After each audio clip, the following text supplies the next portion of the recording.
Tiga fase ini sudah selesai dua, sekarang masuk yang ketiga. Maka yang ketiga ini, فَإِذَا جَاءَ وَعْدُ الْآخِرَةِ, maka jika datang janji Allah yang terakhir untuk mereka. Apa fase yang ketiga ini? Ada tiga bagian lagi. Satu, liyasu'u wujuhakum. Yang kedua, waliyadkhulul masjida kama dakhaluhu awwala marrah. Yang ketiga, waliyutabbiru ma'alahu tatbira. Ya. Satu sekarang sedang diperlihatkan, liyasu'u wujuhakum. Persis sekarang orang-orang itu seperti di era Nabi yang membayangkan hingga bisa ditembus, bentengnya kokoh, intelijennya kuat, sadapannya di mana-mana. Tapi ternyata dunia yang melihat kokoh itu ditunjukkan oleh Allah hanya dengan bahasa mereka. La syirzimatun qalil. Ini bahasanya Firaun. Ini kan cuma ormas kecil, nggak sebanding. Ormas kecil yang nggak sebanding ini ternyata telah bisa mengintersep semua bagian-bagian itu. Dia bisa tembus bentengnya, dia masuk ke dalamnya. Liyasu'u wujuhakum. Tujuannya bukan untuk menunjukkan mereka mampu, bukan, untuk menggugah dunia kalian kemana saja. Yang kalian anggap itu hebat, itu mampu, itu dahsyat, ternyata bisa ditembus, dipermalukan di wajah dunia. Satu, janji Allah tiba. Kedua, waliyadkhulul masjida kama dakhaluhu awwala marrah. Nanti ada fase kedua. Setelah ini terjadi, selesai fase kedua, masuklah ke wilayah Masjidil Aqsa. Kembali lagi milik kita itu. Dihitunglah fasenya 40 tahunan. 1987 fase pertama sekarang berjalan, ditambah 40 berapa? 2027. Itulah fase yang kedua, saat diharapkan paling puncaknya Masjidil Aqsa bisa kembali lagi. Nah, ini bukan main-main, ini bukan main-main. Hitungan fasenya.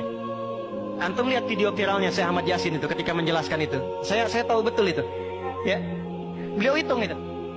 Ya, 2027 ke 2028 dan puncak akhirnya waliyutabbiru ma'alahu tatbira. Hancur semua, terjadi perang dahsyat. Hitungan saya sih tambah 20 tahun. Karena fasenya sampai 100 tahun. 40 tambah 40 tambah 20, 100. Maka 2037. Silahkan cek orang-orang yang ada menghitung di pertahanan sekarang. Antum tanyakan pada yang di Lemhanas, pada di macam-macam. Bagaimana kekuatan dunia pergeserannya, saya yakin. Hitungan mereka 2037 terjadi sesuatu yang dahsyat. Gerbangnya sampai 2040, di atas 2040 itulah generasi emas akan muncul. Makanya Indonesia masuk generasi 2045. Itu sudah dihitung. 2030 pembukanya. Makanya sekarang punya visi 2030 semua.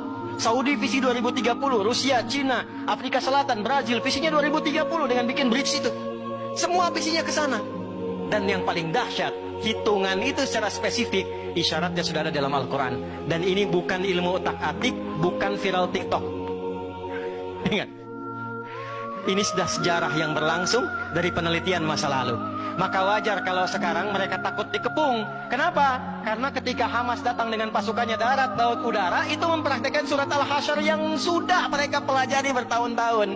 Datang lewat darat, lewat laut, lewat udara. Takut mereka semua. Maka dikontaklah kemudian kolega-koleganya. Datanglah kapal induk 2 dari Amerika. Satu lagi datang, Inggris datang, kemudian Kanada datang, Jerman siapkan pasukan. Kenapa? Karena trauma dengan pengepungan. Satu. Ya. Cuma satu itu saja. Ya, sekarang apa yang harus dilakukan? Doa yang terbaik. MUI sudah bikin fatwa, baru saya lihat fatwanya hari ini tuh. Fatwa nomor 83 tahun 2023. Kita nggak bisa berangkat ke sana, ya, jangan main-main. Jangan potong-potong video saya. Nggak boleh berangkat sembarangan karena gerbang pun ditutup. Antum belum nyampe udah mati duluan. Nggak boleh keluar tanpa izin pemerintah karena ada qadhi yang paling atas. Tidak.